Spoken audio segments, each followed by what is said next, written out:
le Conseil de sécurité a décidé de proroger jusqu'au 31 mars 2019 le mandat de la mission de la MONUSCO en lui fixant comme priorité stratégique d'assurer la protection des civils et d'appuyer la mise en œuvre de l'accord du 31 décembre 2016 et le processus électoral. Pour la majorité présidentielle, MP, l'implication des Nations Unies dans le processus électoral sous-entend une franche collaboration entre la MONUSCO et les institutions de la République pour un bon aboutissement des élections.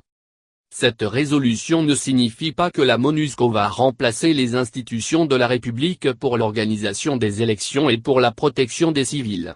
Mais cela signifie qu'elles doivent travailler la main dans la main et dans la transparence pour l'organisation des élections jusqu'à la fin du processus et pour la protection des civils jusqu'à la fin de la mission, explique André Atindu, porte-parole de la MP.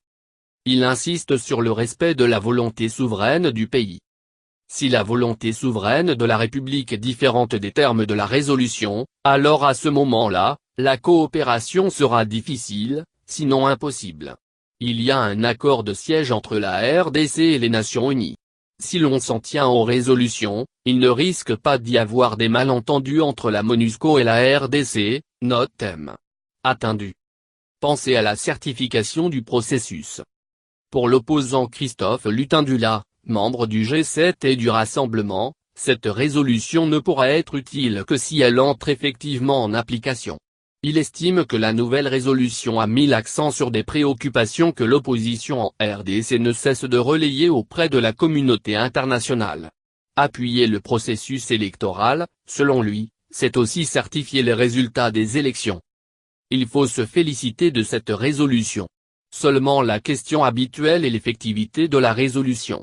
Une chose est de prendre une résolution, une autre est d'en assurer une application effective.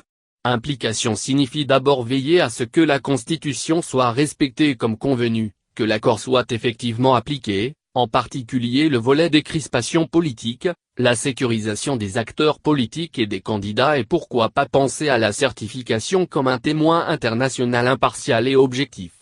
Si tous ces aspects sont couverts, c'est une très bonne chose, affirme Christophe Lutindula.